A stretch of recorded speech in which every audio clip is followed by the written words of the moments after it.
Friends, ગરમા ગરમ મેથીના ગોટા સાથે ફરસાણવાળાને ત્યાં મળે એવી સ્પેશિયલ કઢીની રેસીપી ચાલો આજે તમારી સાથે પણ શેર કરું।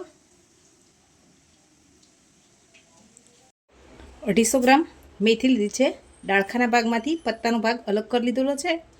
હવે આપણે આને કટ કરી લેવાની છે। એક બાઉલ લઈ લઈશું।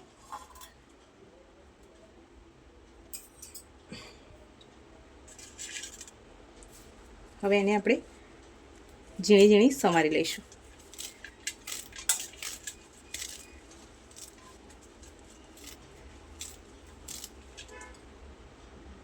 આપણે બધી જ મેથીને કટ કરી લઈએ। મેથી કટ કર્યા પછી આપણે એમાં જ લીલા મરચાંને કટ કરી લેવાના છે। અહીંયા મેં મીડિયમ તીખા મરચાં લીધા છે। તમે જે પ્રમાણે ખાતા હોય એ પ્રમાણેના મરચાં લેવાના છે। એકદમ ઝીણી ઝીણી સ્લાઇસમાં કટ કરી લઈશું। હવે આ મેથીને આપણે સરસ 2 થી 3 પાણીથી ધોઈ લઈશું। હવે આપણે એમાં ચાળીને રાખેલું બેસન ઉમેરીશું। આપણે અહીંયા 250 ગ્રામ મેથી લીધેલી છે। આપણે લગભગ 300 ગ્રામ જેટલો બેસન ઉમેરીશું। હું અહીંયા 6 થી 7 વ્યક્તિઓ માટે આ ગોટા બનાવી રહી છું। હવે આપણે આમાં સ્વાદ પ્રમાણે મીઠું ઉમેરી દઈશું। હવે થોડું થોડું પાણી ઉમેરી આપણે બેટર બનાવીશું। આપણે જરૂર પડશે તો થોડો એવો બેસન પણ ઉમેરીશું। એકસાથે પાણી નથી ઉમેરી દેવાનું, થોડું થોડું ઉમેરતા જવાનું છે અને એનું એક બેટર બનાવવાનું છે। હજુ મેથીનું પ્રમાણ થોડું વધારે છે તો આપણે બેસન ઉમેરીશું। હવે મિક્સ કરી લઈશું। આપણે આ રીતનું એક બેટર બનાવી દીધું છે। હવે આને ઢાંકીને 10 મિનિટનો રેસ્ટ આપીએ, ત્યાર સુધી આપણે કઢીની તૈયારી કરી લઈએ। બેટર બનાવવા માટે આપણે 1 ગ્લાસ જેટલું અહીંયા પાણી લીધું છે। 1 ચમચી લીંબુના ફૂલ લીધા છે। તમે આની જગ્યાએ લીંબુનો રસ પણ લઈ શકો છો। હવે સ્વાદ પ્રમાણે આપણે આમાં મીઠું ઉમેરીશું। હવે આપણે આમાં 1 ચમચી મોટી ભરીને બેસન ઉમેરીશું। હવે સરસ મિક્સ કરી લઈએ। કઢાઈ રાખી દીધી છે। હવે આમાં 2 નાની ચમચી જેટલું તેલ ઉમેરીએ। તેલ ગરમ થાય એટલે 2 ચમચી જેટલી રાઈ ઉમેરીશું।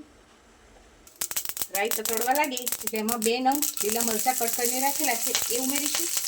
10 થી 15 મીઠા લીમડાના પાન ઉમેરી દઈશું। હવે મિક્સ કરીને રાખેલું બેટર ઉમેરી દઈશું।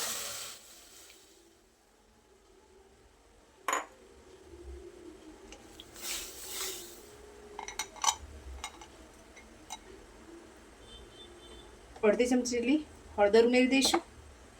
1 ચમચી જેટલી ખાંડ ઉમેરી દઈશું। આપણી કઢી બનીને તૈયાર થઈ ગઈ છે। હવે આને એક સર્વિંગ બાઉલમાં નીકાળી લઈએ।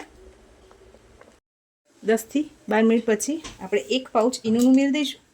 એને એક્ટિવેટ કરવા માટે થોડું એવું પાણી ઉમેરી દઈશું।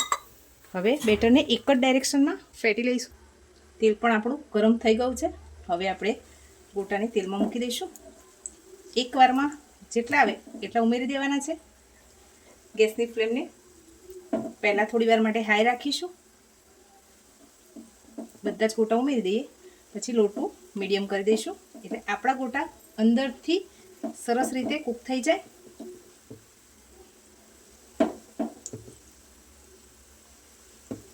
એને આપણે પલટાવવાની જરૂર નથી। થોડી વાર માટે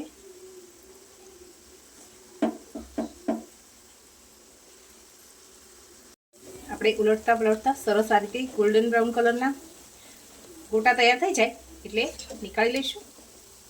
હવે આને સર્વિંગ પ્લેટમાં નીકાળી લઈએ। ફ્રેન્ડ્સ, આપણા ગરમા ગરમ ગોટા અને કઢી બનીને તૈયાર થઈ ગઈ છે।